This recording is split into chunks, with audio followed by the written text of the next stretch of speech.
నిన్ను వెనుకచూ పరిగెత్తి చుట్టిని చూడు యేసయ్యా నన్ను చూడు యేసయ్యా చేయబట్టి నన్ను నీవు నడుపు యేసయ్యా చూడు యేసయ్యా నన్ను చూడు యేసయ్యా చేయబట్టి నన్ను నీవు నడుపు యేసయ్యా యేసయ్యా నాకంటూ ఎవరు లేరయ్యా యేసయ్యా నాకంటూ ఎవరు లేరయ్యా కరుణ నిన్ను వెనుకచుండి కన్నీరసు నేర్చితి కరుణ నిన్ను ఒకసారి స్తోత్రం చెప్తారా?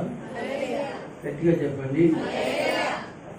దేవుని యొక్క వాక్య గ్రంథాన్ని తిమోథీయులకు రాసిన పత్రిక తిమోథీయులకు రాసిన మొదటి పత్రిక 5వ అధ్యాయము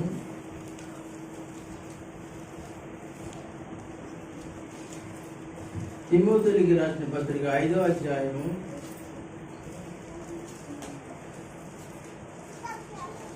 17వ వచనమును 18వ వచనాన్ని చదవండి. ఒకళ్ళు కొంచెం గట్టిగా చదవండమ్మా. బాగుగా పాలన చేయి పెద్దలను విశేషముగా వాక్యమును ఉపదేశమందును ప్రయాసపడిన వారిని రెట్టింపు సన్మానమునకు పాత్రులుగా ఎంచవలెను. ఇందుకు నూర్చే ఎద్దు మూతికి చిక్కము వేయవద్దు అని లేఖనము చెప్పుచున్నది. మరియు పనివాడు తన జీతమునికి పాత్రుడు. చాలండి. మీ బైబిల్ గ్రంథంలో ఈ యొక్క తిమోథీయులకు రాసిన పత్రిక ఏదైతే ఉందో ఈ యొక్క వాక్యంలో తిమోథీ అనేటువంటి సంఘ కాపురికి తన గురువు గారైనటువంటి పౌలు గారు ఇక్కడ లేఖన వాక్యాన్ని రాస్తూ ఉన్నాడు. ఈ లేఖన వాక్యం ఎవరికి రాస్తున్నాడంటే ఒక సంఘానికి రాస్తూ ఉన్నాడు. ఒక సంఘానికి రాస్తూ ఉన్నాడు. ఆ సంఘం పేరే ఎఫెసీలకు ఎఫెసీ పట్టణంలో ఉన్నది సంఘం.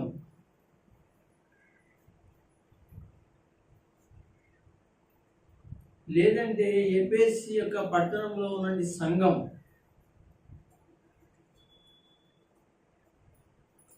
మీరు బైబిల్ చదివినప్పుడు ఎఫెసీలకు రాసిన పత్రిక కూడా రాసి ఉంటుందండి. ఆ సంఘ కాపరి ఎవరు అంటే తిమోథీ.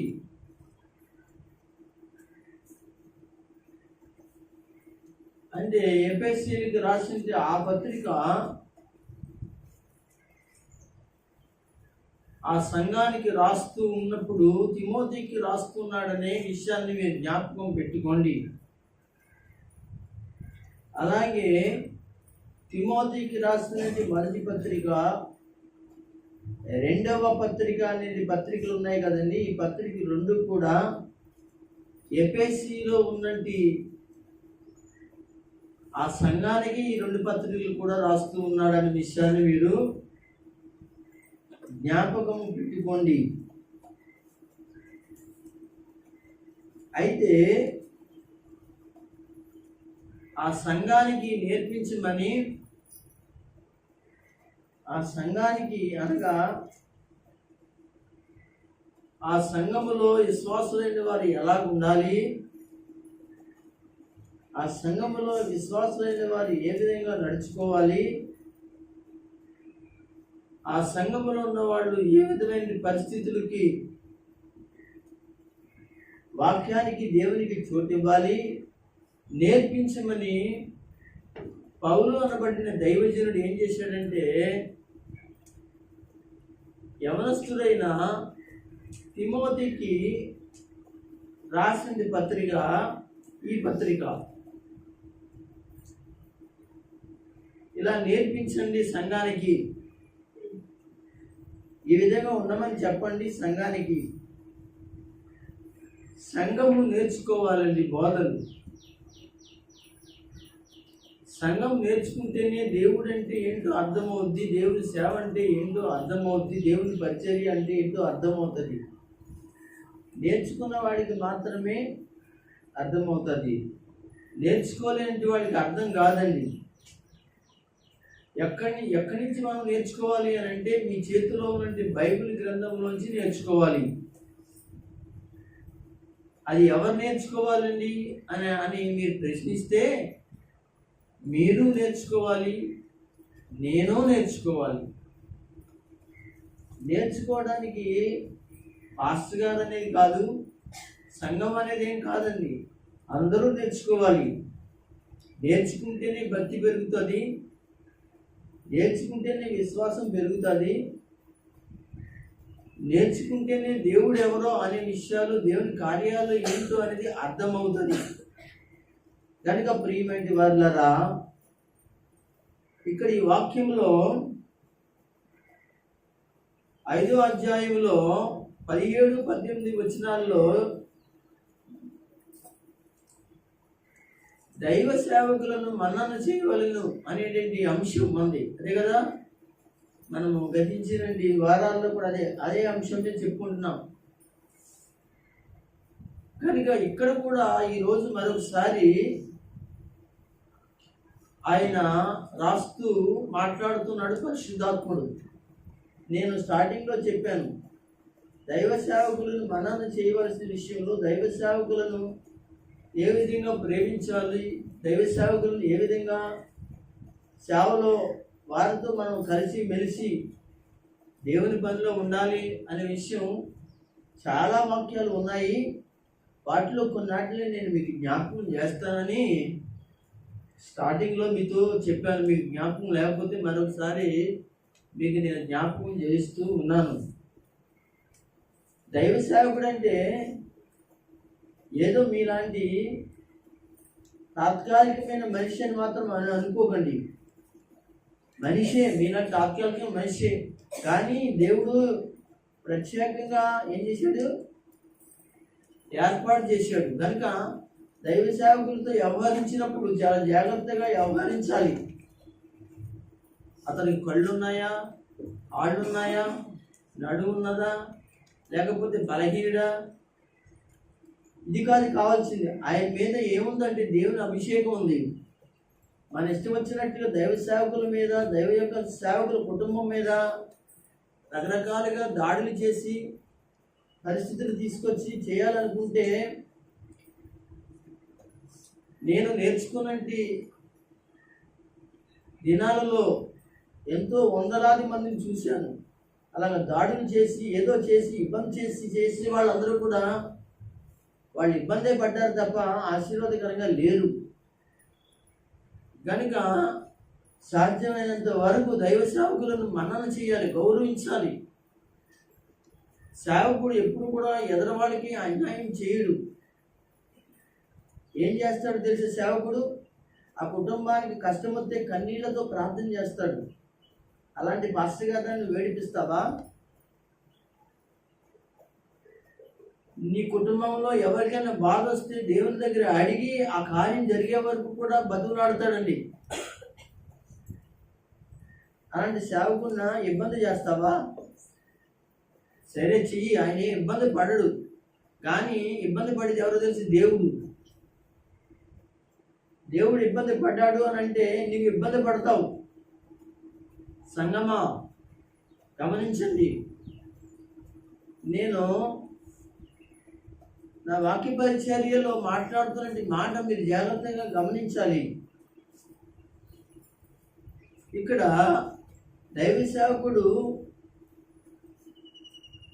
దేవుని బిడ్డలారా దేవుని దృష్టిలో గొప్పవాడు.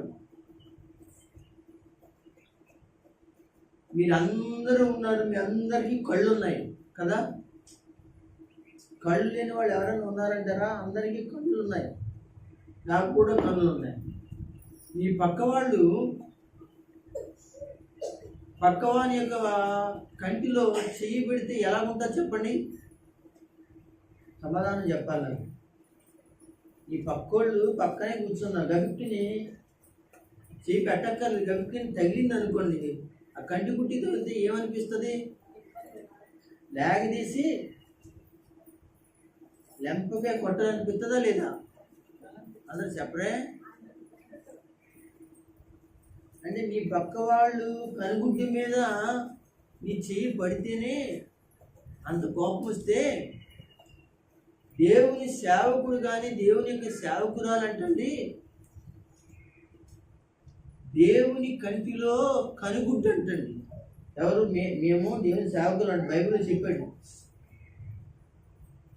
మేము దైవ సేవకుడు దేవుని కంటిలో కనుగుడ్డు లాంటి వాళ్ళమంట. ఎవరు వాళ్ళు? కనుగుడ్డునైనా నేను, కనుగుడ్డునైనా అమ్మగారు, కనుగుడ్డునైనా పాస్టర్ గారు ఎవరైతే ఉన్నారో దేవుని యొక్క కంటిలో కనుగుడ్డు. ఈ కనుగుడ్డునైన నన్ను ఆయన కన్నులో ఉన్నాను కనుక ఏ మాత్రం తెచ్చి చేసినా ఏం చేస్తాడు దేవుడు? ఆయనదే కనుగుడ్డు. కానీ ఆ కనుగుడ్డు ఎవరో తెలుసు? సేవకుడు. ఇలా ముట్టుకుంటే ఆయన ఏం చేస్తాడో తెలుసండి, చాలా ఎక్కువ ఏంటండి పరిస్థితులు తీసుకుంటాడు అనమాట. కనుక దేవుని సేవకుడు ఎవరు అని అంటే వాక్యం చెప్తుంది, యెషయా గ్రంథంలో చెప్పాడు ఈ మాట అండి. ఆయన కనుగుడ్డు లాంటి వాడు దేవుని సేవకుడు. ఎవడైనా ముట్టిన ఎడలా వాడి పరిస్థితి తారుమారైపోతుంది అని చెప్తాడండి. కనుక అలాంటి దైవ సేవకుడు. అందుకని మన అంశం ఏమిటి? దైవ సేవకులు ఏం చేయాలి? మన్నన చేయాలి, గౌరవించాలి, వాళ్ళు చెప్పినట్లుగా చేయాలి. వాళ్ళు ఏమైతే మీకు అప్పగిస్తున్నారో ఆ బాధ్యతలు చక్కగా చేయాలి. అది ప్రార్థన అయినా, పాటలైనా, కార్యక్రమాలైనా, పరిస్థితులైనా, ఏదైనా ఇబ్బందికరమైన ఏదైనా కనపడి అది ఏది చెప్పినా ఏం చేయాలంటే చాలా జాగ్రత్తగా ఏం చేయాలి? అది చేయాలి. అయితే ఇక్కడ అంటున్నాడు, బాగుగా పాలన చేయు పెద్దలు అని చెప్పాడు. ఆమె అంతేనా? మీ వాక్యంలో, అందరి వాక్యంలో అలాగే ఉందా? బాగుగా పాలన చేయు అంటే పాలన అని మళ్ళీ ఇక్కడ మళ్ళీ వచ్చిందండి. మనం 2 వారాల నుంచి పాలన గురించి చెప్పుకుంటున్నాం కదా. పాలన అంటే సంఘాన్ని ఏంటండి పాలన చేసేది దేవుడే. కానీ సంఘముతో పాటు పాస్టర్ గారిని పాలన చేసేది ఎవరంటే దేవుడు. అయితే చిన్నపాటిగా దేవుడు తన సంఘానికి సేవకుడిని ఏం ఇచ్చాడు? పాలన చేయమని, పరిపాలన చేయమని, నడిపించమని, వాళ్ళని ఒక తాడులో దేవుని కొరకు బ్రతకమన్నట్లుగా అనమాట. విగ్రహారాధన జోలికి, లోకంలో ఉన్న దాని జోలికి, పరిస్థితుల కొరకు, పాపం కొరకు, అన్యాయం కొరకు, అవినీతి కొరకు, ఇంకా రకరకాల యొక్క నీచాతమైన కార్యముల కొరకు వెళ్లకుండా వాళ్ళని జాగ్రత్తగా నడిపించమని ఒక పాలకులుగా ఏం చేశాడు? దైవ సేవకులని పెట్టారు. పెట్టినప్పుడు దైవ సేవకుడు పరిశుద్ధాత్మ చేత గద్దిస్తూ ఉంటాడు, మందలిస్తూ ఉంటాడు, మాట్లాడుతూ ఉంటాడు. జాగ్రత్తగా ఏం చేస్తాడంటే మంచి పరిస్థితిలోనికి నడిపించాలనుకుంటాడు.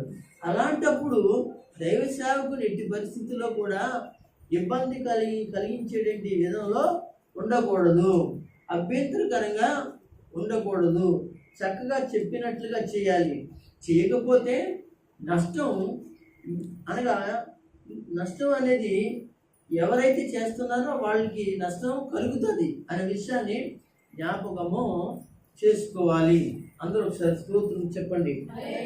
ఏంటంటే బాగుగా పాలన.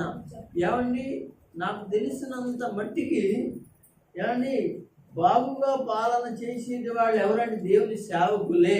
దేవుని స్తోత్రం చెప్పండి. ఏమంటారు? బాగుగా పాలన చేసేవాళ్ళు ఎవరండి? దేవుని యొక్క సేవకులే. కనుక ఇక్కడ బాగుగా పాలన చేయి పెద్దలు ఎవరండి? వీళ్ళు ఎవరంటే అండి పెద్దలు. దేవుని స్తోత్రం చెప్పండి. ఏమండి, సంఘములో ఉన్న వాళ్ళందరూ కూడా పెద్దలే.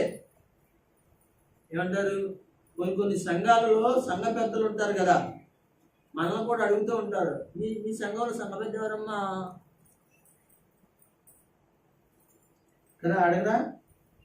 మీ సంఘంలో సంఘ పెద్ద ఎవరండి అని అడుగుతారు. ఇప్పుడు మీ సంఘంలో సంఘ పెద్ద ఎవరండి అన్నది వేరు, ఇక్కడ నేను చదువుతున్న సంఘ పెద్ద వేరు, ఇక్కడ చదువుతున్న సంఘ పెద్ద వేరు. అందరు గట్టిగా స్తోత్రం చెప్పండి. నేర్చుకోండి వాక్యం. ఎవరు సంఘ పెద్దలు, ఎవరు విశ్వాసులు? ఏమండి, ఇలాగా బైబిల్లో కొన్ని చోట్ల సంఘ పెద్దలు ఉంటారు, వేరే వేరే సంఘ పెద్దలు ఉంటారు. ఆ సంఘ పెద్దలే ఈ సంఘ పెద్దలు, ఈ సంఘ పెద్దలే ఆ సంఘ పెద్దలు అని మన ఇష్టం వచ్చినట్టుగా వాళ్ళకి అధికారాలు ఇచ్చి, లేకపోతే ఎయ్యో ఇచ్చి మనము దేవుని సంఘాన్ని ఏం చేస్తున్నామంటే పతనం చేసేస్తున్నాం, వాక్యానుసారంగా చేస్తున్నాం. కనుక దేవుని బిడ్డలారా ఆలోచించండి. సంఘములో సంఘ పెద్దలను గురించి ఇక్కడ మాట్లాడుతున్నాడు. బాగుగా పాలన చేయు పెద్దలు. అందరూ స్తోత్రం చేయండి. మీరు ఏమనుకుంటున్నారో ఒకసారి మీ మనసులో చెప్పండి. తప్పైనా పర్వాలేదు, రైట్ అయినా పర్వాలేదు, ఎందుకంటే తెలుసుకోవడం మంచిది. కనుక అక్కడ పెద్దలు అన్నాడండి. పెద్దలు అని అంటే మీరు ఏమనుకుంటున్నారు అనగా, ఒక సంఘంలో 7 పెద్దలు ఉంటారు కదా, 3 పెద్దలు ఉంటారు కదా, 7 పెద్దలు ఉంటారు కదా. 7 3 అనగా ఆడవాళ్ళు ఉంటారు, 4 మగవాళ్ళు ఉంటారు. ఇలా పెడతారు. లేదనంటే కొన్ని సంఘాల్లో ఆడవాళ్ళే అందరూ పెద్దలు ఉంటారు, కొన్ని సంఘాల్లో మగవాళ్ళే పెద్దలు ఉంటారు. ఇలా చేస్తారు. ఏమండి, వీళ్ళని సంఘ పెద్దలు అంటారు. ఏమండి, ఈ సంఘ పెద్దలు ఎవరంటే అండి, సంఘానికి సంఘ పెద్దలు అనే మాట మనము ఎలా చెప్పగలుగుతున్నామంటే, ఇక్కడ చెప్పిన మాట సంఘ పెద్దలు ఏమంటే బలసత్వంలో ఒకసారి, బాగుగా పాలన చేయి సంఘ పెద్దలను విశేషముగా వాక్యమును ఉపదేశమందును ప్రయాసపడినంటి రెట్టింపు సన్మానమునకు పాత్రులు. ఏమండి, దీని అంటండి ఈ సంఘ పెద్దలు అంటే వాక్య ఉపదేశకులట. రెండోది అనగా దేవుని వాక్య విషయంలో ప్రయాసపడేవాళ్ళట. ఇంకెవరంటే రెట్టింపు సన్మానమునికి వాళ్ళు పాత్రలు. ఇప్పుడు మీకు అర్థం అవ్వాలి వీళ్ళు ఎవరేళ్ళు. ఇప్పుడు చెప్పండి. మా ఇంత ఎవరంగా చెప్పండి, మీరు మాట్లాడండి అమ్మా.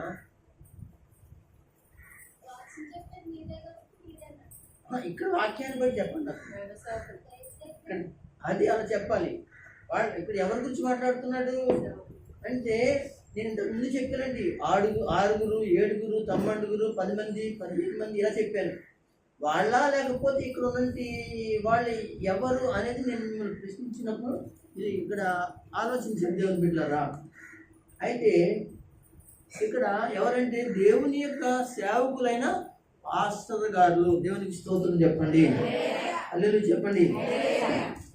అయితే మీరు అనొచ్చు, మరి సంఘంలో సంఘ పెద్దలైన వాళ్ళు ఉన్నారు కదండి, వాళ్ళు ఎవరండి? పాస్టర్ గారండి. వాళ్ళని కూడా మీరు ఇలా పిలుస్తున్నారు కదండి, మేము కూడా పిలుస్తాం కదండి, మేము కూడా విన్నాం కదండి అని అంటారు కదా. వాళ్ళు సంఘ పెద్దలే. అర్థమైందా? ఆ సంఘ పెద్దలకి ఈ సంఘ పెద్దలకి తేడా ఏంటో మీకు నేను చూపిస్తాను. ఇది ఇలాగే ఉంచేయండి. పేతురు రాసిన పత్రికలో రండి.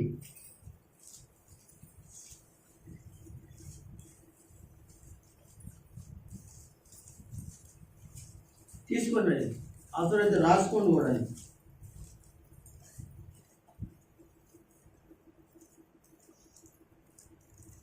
తీసారా?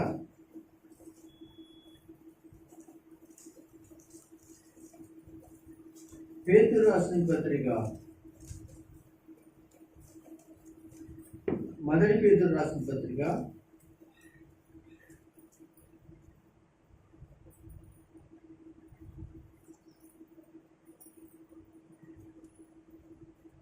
5వ అధ్యాయము.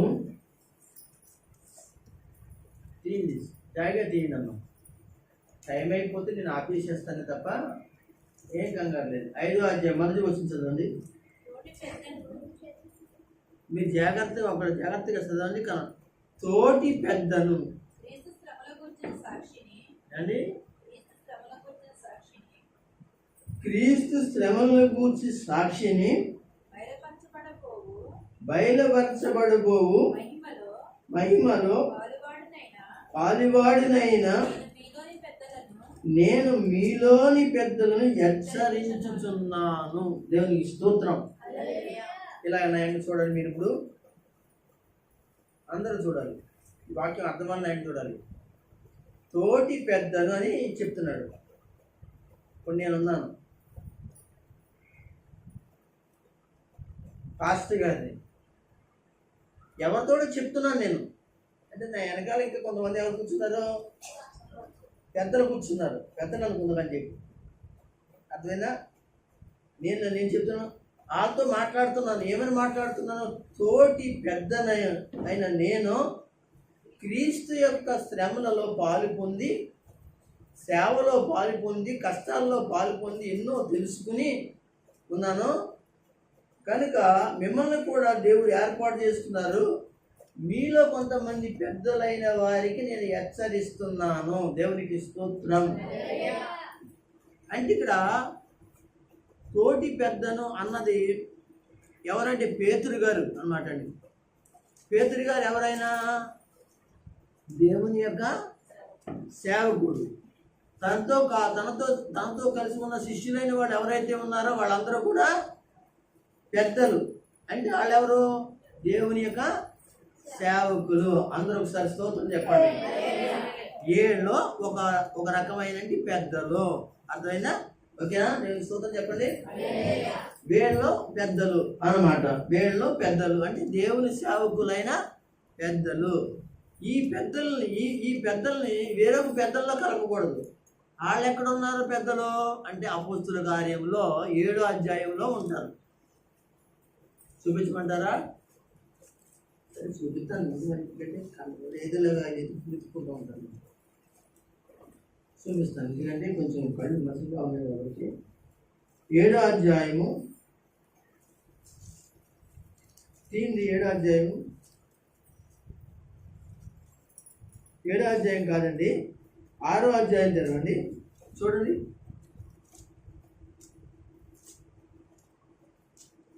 తొందరగా ఒక్కసారి మీరు ఏం చేస్తారంటే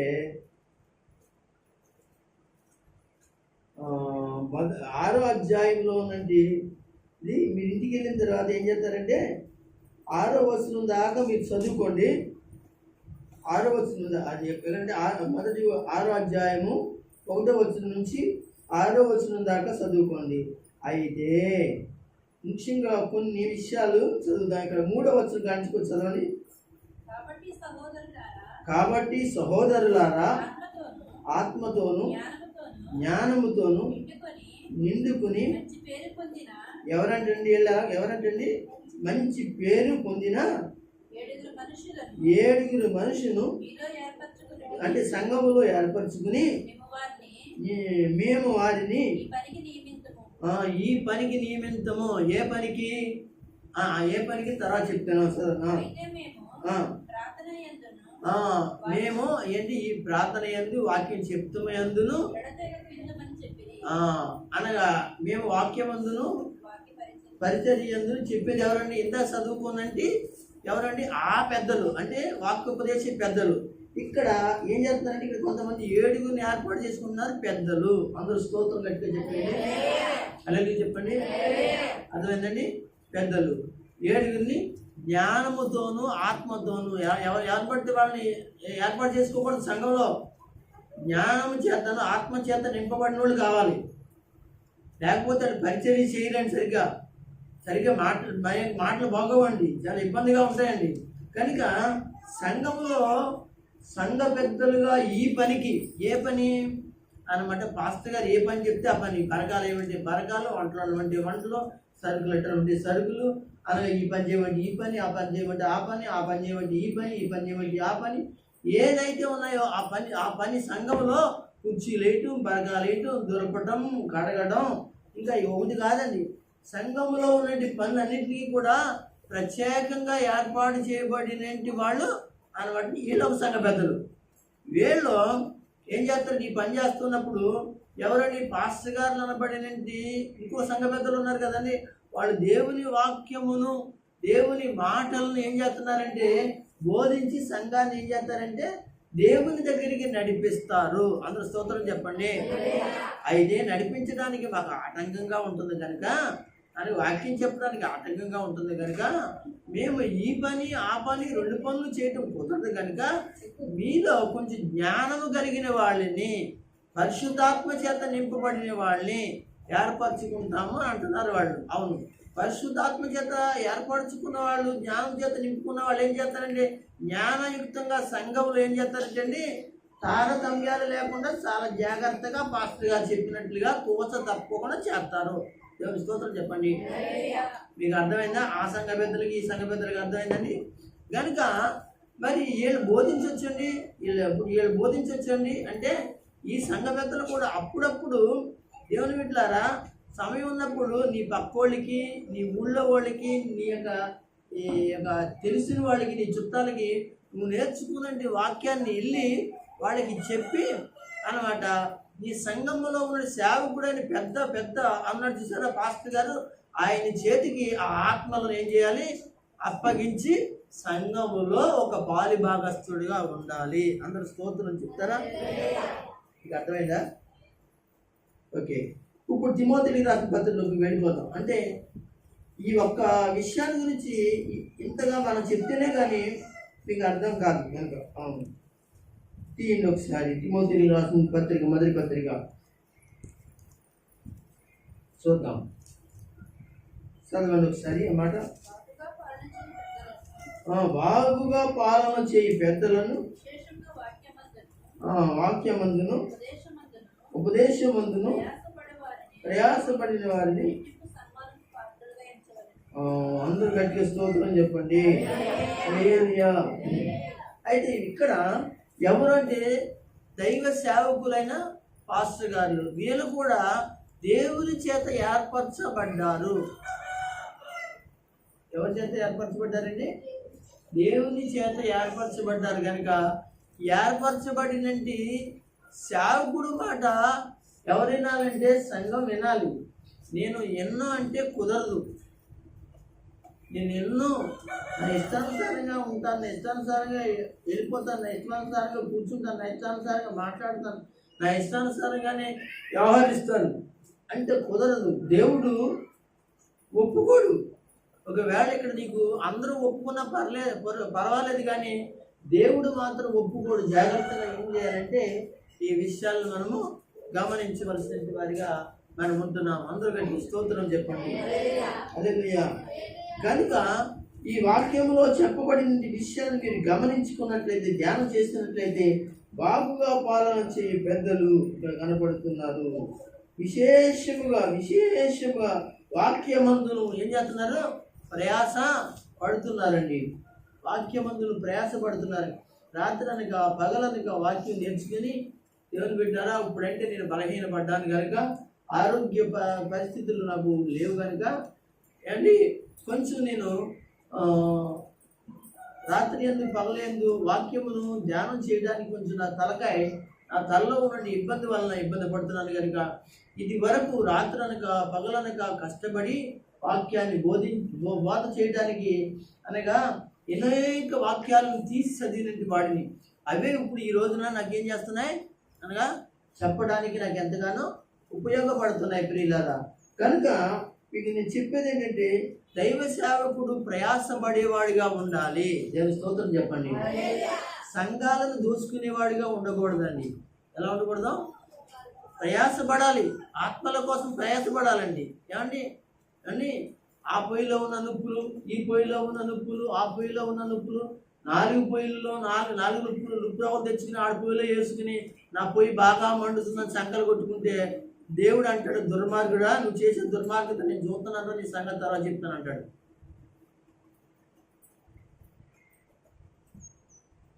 ఏమండి, నేను మాట్లాడే మాట తప్ప తప్పు కాదు కదా. అన్యాయమా? అన్యాయం అయితే దేవుడే తీర్పు తీరుస్తారు, మీరు తీర్పు చెప్పాలి అన్నమాట. కనుక ప్రయాసపడాలి సేవకుడు, అది ప్రయాసపడాలి. కనుక నేను ప్రయాసపడ్డాను, అప్పుడు ప్రయాసపడ్డాను, ఇప్పుడు కూడా నేను ఈ పరిస్థితిలో ప్రయాసపడుతున్నాను అన్నమాట. ఎంత కన్నీళ్లతో దేవుని సన్నిధిలో ప్రార్థన చేస్తున్నాను. దేవునికి స్తోత్రం కలుగును గాక. నాకు తెలుసు ఎన్నిలాగా ఒక కుష్ఠరోగి అండి, ఆయన కుష్ఠరోగి అండి, సమాజంలోనికి రానివ్వట్లేదండి. కుష్ఠరోగి కదైనా దేవుడు ఏమన్నాడంటే, నేను ఈ సేవల్లో నిన్ను వాడుకుంటాను అన్నాడు. తలకి ఊపేశాడు, నేను చేస్తాను ప్రభు సేవ అన్నాడు. అయితే అతనేమో కుష్ఠరోగి. మరి కుష్ఠరోగి మనము మన ఇళ్ళకి రానిస్తామా? మనతో కూర్చొనిస్తామా? మనము ఆయన చెప్తాను అంటే మనము వింటామా? ఇది సుమారుగా కొన్ని సంవత్సరాల కింద జరిగింది. నాకు తెలిసింది ఎప్పుడంటే సుమారుగా 35 సంవత్సరాల కిందట ఒక సాక్ష్యం అండి ఇది. నేను ఎన్న సాక్ష్యం. అదే అప్పటికి ఆయన ముసలోడు అయిపోయాడండి. విజయవాడ ఆ ప్రాంతాల్లో ఉండేవాడండి ఆయన. అక్కడ కొండలు ఉంటాయి కదండి, విజయవాడ ఆ ఏరియా ఆ యొక్క ప్రాంతాల్లో కొండలు ఉంటాయి కదండి. కుష్ఠరోగి అయింది పాపం, సమాజంలోనికి రాలేక అతను అక్కడ పైనుండి యేసు ప్రభుని నమ్ముకుని ఏం చేసేవాడు అంటే అక్కడే ప్రార్థన చేసుకుని, అక్కడే చిన్న గుడి చేసుకుని అక్కడే ఉంచేసేవాడు. అప్పుడు ప్రభువు చెప్పాడు, నువ్వు నా సేవ చేయాలయ్యా, నా సేవలో నువ్వు ఉండాలయ్యా అంటే ఇతడు అన్నాడు, నేను కుష్ఠరోగి కదా ప్రభు, అన్న సమాజంలోకి రానివ్వరు, నా రోగం అంటుకుంటే చచ్చిపోతారు వాళ్ళు అని చెప్పేసి రానివ్వరు కదా అంటే నా సేవ చేయాలి అని చెప్పాడు. అయితే నేను ఆత్మలను ఏం చేస్తానంటే నీ వద్దకు నడిపిస్తాను అని చెప్పాడు. దేవునికి స్తోత్రం చెప్పండి.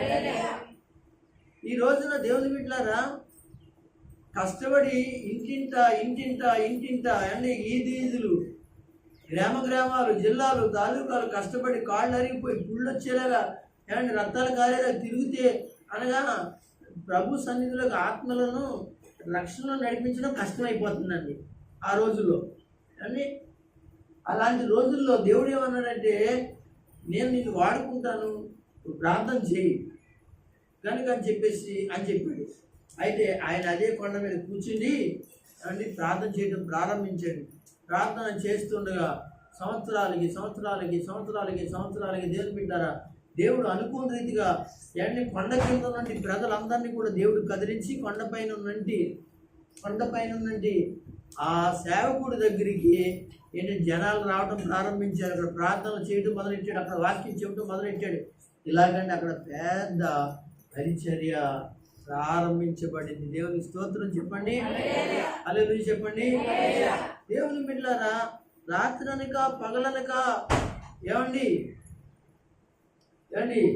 అతడు వెళ్ళడానికి అవకాశం లేనప్పుడు అతడు దేవుని యొక్క పాదాలను పట్టుకుని అతనున్న చోటను ఏడ్చి గోజాడి ప్రార్థన చేస్తే ఒక పెద్ద పరిచర్య ఆ యొక్క ప్రాంతంలో దేవుడు ఇచ్చాడు. దేవునికి స్తోత్రం కలుగును గాక. కనుక నేను దేవుని బిడ్డలారా చెప్తున్నాను, వాక్యమందును ఉపదేశమందు ప్రయాసపడ్డాను ఒకప్పుడు. ఈ రోజున దేవుని బిడ్డలారా అనేక చోట్లకి తిరిగాను, కానీ ఇప్పుడు తిరగలేని పరిస్థితి ఉన్నాను. కానీ దేవుడు పరిచర్య విడిచిపెట్టేస్తాడంటారా? ఒకవేళ నేను బలహీనుడినైనా, చచ్చిపడిపోయినా, నేను ఇబ్బంది పడిపోయినా, నేను తిరగలేకపోయినా, ఆయన పరిచర్య దేవుని బిడ్డలారా నేను చేసిన ప్రార్థన ఆయన చెవుల్లో ఉంది కనుక ఆయన ఏం చేస్తాడంటే అనేక ప్రజలను దేవుడు ఏం చేస్తాడో తీసుకుని వచ్చి ఇంకనూ అభివృద్ధిలోకి తీసుకొస్తారు. నమ్మిన వాళ్ళు చెప్పాలి, నమ్మిన వాళ్ళు అది అనమాట. దేవుడు చేస్తాడు. అది మన పని కాదు కదా, నా పని కాదు కదా, ఇది మీ పని కాదు కదా, మనందరి పని కాదు కదా, ఆయనది కదా. ఆయన సేవ ఆయనది. ఆయన ఇష్టం వచ్చినట్టుగా ఆయన చేసుకోవడానికి ఆయన ఏం చేస్తాడో తెలుసా, అనేక మంది ప్రజలను దర్శించి ఏం చేస్తాడంటే ఆ చోటికి, ఆయన ఉన్న చోటికి ఆ బలహీనుడు ఉన్న చోటికి, అనగా ఆ రోగి ఉన్న చోటికి, అనగా ఇందుకు పనికిరాని వాడు ఉన్న చోటికి దేవుడు ఏం చేస్తాడో తెలుసా? తీసుకొస్తాడు. ఆయనకు గొప్ప వరాన్ని ఇస్తాడు. ఆయన ప్రార్థన చేయగానే అనగా వందలాది ప్రభు దగ్గరికి తీసుకురావడం జరుగుతుంది. దేవునికి స్తోత్రం కలుగును గాక. ఇది నిజము, అది ఆయనకి మాత్రమే సాధ్యము. మనుషులకు మాత్రము అసాధ్యమేమో కానీ దేవుడికి ఒక్కడికి మాత్రమే సాధ్యము. అందరూ స్తోత్రం చెప్పండి. ప్రియమైన దేవుని బిడ్డలారా, ఆలోచన చేయండి. నాకు అదే ధైర్యం అండి, నాకు అదే ధైర్యం అండి దేవుని బిడ్డలారా. కనుక ఈ రోజున దేవుని బిడ్డ కనుక అలాంటి సేవకుని మీరేం చేయాలి? కాబట్టి ఆయన కుళ్ళిపోతూ కన్నీళ్లతో బలహీనతతో, అయ్యో నా బిడ్డల కొరకు ప్రార్థన చేస్తున్నాడు, ఆయన నా అల్లుళ్ళ కొరకు ప్రార్థన చేస్తున్నాడు, నా కోడళ్ళ కొరకు ప్రార్థన చేస్తున్నాడు, నా కొడుకుల కొరకు ప్రార్థన చేస్తున్నాడు, నా మనరాల కొరకు ప్రార్థన చేస్తున్నారు. ఆయన కన్నీళ్లతో మున్నీళ్లతో రాత్రులు అనగా నిద్ర లేకపోయినా ఏడ్చి ప్రార్థన చేస్తున్నాడు. ఆయనను గౌరవించాలి, ఆయన సన్మానించాలి, ఆయన ప్రేమించాలి. ఆయన దేవుని యొక్క పక్షాన ఒక సేవకుడు మేము జాగ్రత్తగా ఉండాలి, మాట్లాడాలి, ఆయన విషయంలో చాలా జాగ్రత్తగా ఉండాలని ఆలోచన ఉండాలా లేదా అంటే ఉండాలి అనేది దేవుని వాక్యము సెలవిస్తూ ఉంది. ప్రియమైన వారులారా, అందరూ ఒకసారి స్తోత్రం చెప్పండి. హల్లెలూయా. ఏమండి, మీ కష్టమే నా కష్టము, నీ బిడ్డల కష్టమే మా కష్టము, మీ యొక్క పరిస్థితులే నా పరిస్థితులు అంటూ నేను అనగా సేవలోంచి వచ్చిన కానీ ఈ రోజు వరకు కూడా నా బలహీనతను చూడలేదండి. పక్క వాళ్ళ బలహీనతను చూశానండి, పక్క వాళ్ళ యొక్క పరిస్థితులను చూశానండి, దేవుని సన్నిధిలో ప్రార్థనలు చేశానండి.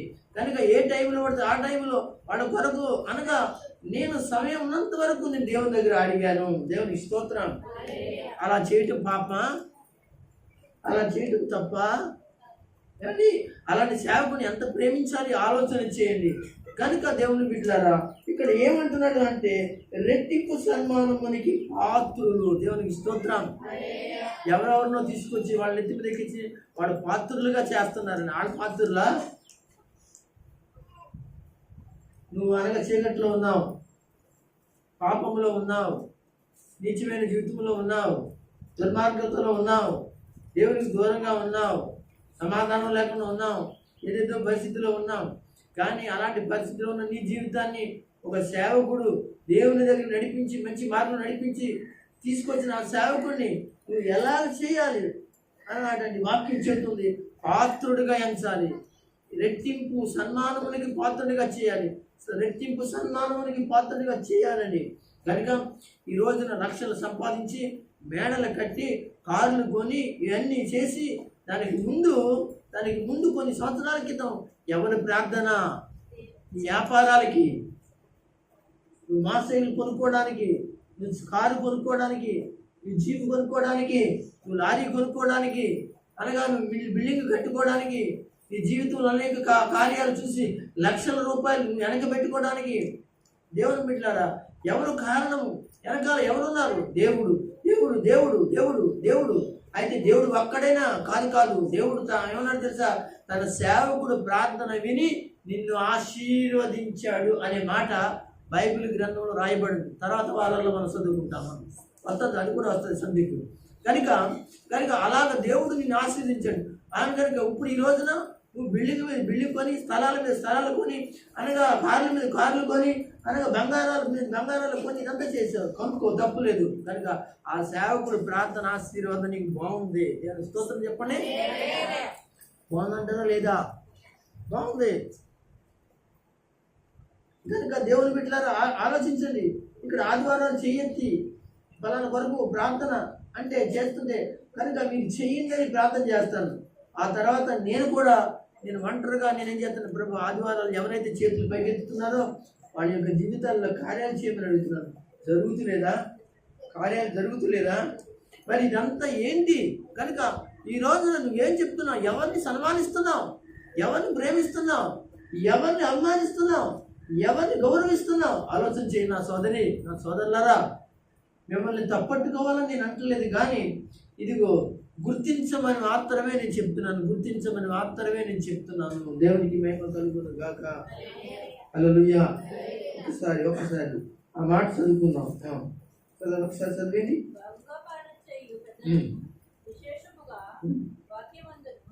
ఉపదేశం ఉమ్, ప్రయాసపడు వారిని ఉమ్, రెట్టింపు సన్మానపు పాత్రలుగా ఎంచవలెను. ఉమ్. ఇందుకు ఎందుకు నూర్చుడు ఎద్దు మూతికి చిక్కుము వేయవద్దు చేయవద్దు అని లేఖనం చెబుతుంది. ఆ, మరియు ఉమ్, పనివాడు ఆ. తన జీతమునకు పాత్రుడు. దేవునికి స్తోత్రం. మేము దేవుని పనివాళ్ళమండి. మీరందరూ వ్యవస్థ మీరు అనగా మిమ్మల్ని మేము ఏం చేస్తున్నామంటే దేవునిలో మేము పెంచుతున్నామండి. మీరే మా పని అండి, మీరేనండి మా పని, మీకు పని చేస్తున్నామండి. కనుక మేము జీతములకు పాత్రులమండి, జీతలకు పాత్రమండి. అండి మమ్మల్ని తప్ప ఎదరికి అనగా వెళ్ళేటువంటి అవకాశం మీకు లేదండి, ఉన్నా కానీ లేదండి. మమ్మల్ని దాటుకుని వెళ్ళే అవకాశాలు దేవుడు మీకు ఇవ్వలేదండి. ఇది సత్యం అండి, వాక్యం అండి. మీరు నమ్మితే మంచిదండి, నమ్మకపోతే నేనేం చేయలేనండి. కనుక వాక్యం సెలవిస్తుంది. ఇక్కడ నూర్చే ఎద్దుకి ఏంటంటే ముక్కుకి పాత నిబంధనలోనండి, పాత నిబంధనలో కాదండి. మన చిన్నప్పుడు మన తాతలు చిన్నప్పుడు వ్యవసాయాలు చేసుకున్నప్పుడు ఒడ్లు ఏం చేసేవారంటే ఎడ్లతో ఏం చేసేవారు, తొక్కిచ్చేవారు. తొక్కిచ్చినప్పుడు అండి ఆ యొక్క యజమాని ఉంటాడు కదా, ఆ యజమాని అండి ఆ యొక్క ఎద్దుకి కానీ లేకపోతే ఏ పశువు ఏదైతే ఉంటుందో దాని ముక్కుకి చిక్క పెట్టకూడదు. ఎందుకు పెట్టకూడదు అంటే ఆ పంటలో అక్క ఎవరికి, ఆ యొక్క యజమానిది అని చెప్పేసి ఆ ఎద్దు తినకూడదు అని మాత్రం అతను ఉండకూడదు. ఏంటంటే ముక్కు సిక్కి పెట్టకూడదు. అది చుట్టూ తొక్కుతూ కళ్ళను తొక్కుతూ ఉంటుంటే కాసిన పరకలు ఏరుకుంటూ తింటా తొక్కుతూ తింటా తొక్కుతూ తింటా ఉంటుంది అనమాట. అంటున్నాడు ఇక్కడ అనమాట. నూర్చే ఎద్దుకి అనగా ఆ యజమాని ఏం పెట్టడు. కనుక మేము కష్టపడుతున్నది సేవకులైన మేము మా నోటికి ఎందుకు చిక్కం పెట్టాలి అనేది దేవుడు పరిశుద్ధాత్ముడు ఆయన ప్రశ్నిస్తున్నాడు. కనుక ప్రియులారా, కనుక ఆ యొక్క సేవకుడు ఎవరంటే అన్నమాట కింద చెప్పిన మాట ఏంటంటే పనివాడు తన జీతమునకు పాత్రుడుగా ఎంచండి. దేవునికి స్తోత్రం కలుగును గాక. కనుక ఇందులో మనకి ఏం కనబడుతుందండి ఈ వాక్యంలో దేవుని బిడ్డలారా, దైవ సేవకుని ఏం చేయాలి, మన్నన చేయాలి. దేవునికి స్తోత్రం. అప్పుడే మీరు ఇంకా చదువుకుంటే ఎన్నో ఆశీర్వాదాలు బైబిల్లో మనకు కనబడుతుంది. దేవుని సన్నిధిలో దేవుని కృపలో వర్ధిల్లుతున్న నీవు, దీవించబడుతున్న నీవు, కష్టపడుతున్న నీవు దేవునికి ఇచ్చే వాటిలో, దేవునికి అనగా చేసే వాటిలో వెనక తీయకుండా పనికి పాత్రులైన సేవకుని యొక్క పాదాల దగ్గరికి ఏం చేయాలంట, తీసుకుని వచ్చి అక్కడ ఆ మందిరంలో నువ్వు సమర్పణ చేసి దేవుని యొక్క ఆశీర్వాదాలు పొందాలని తెలియజేస్తూ అన్నమాట దైవ సేవకులను మీరు మన్నన చేసి అలాగున ప్రభు సేవని అనగా గౌరవించి ఆ సేవలో మీరుండి ఆ సేవకుడు ఉండి అనగా ఆయన రాకడ వరకు కూడా కష్టపడండి. దేవుని కృప మీ అందరికీ ప్రభు ఇచ్చి నడిపించును గాక. ఆమేన్. రెండు చేతులు పైకి స్తోత్రం చేద్దాం. హల్లెలూయా, హల్లెలూయా.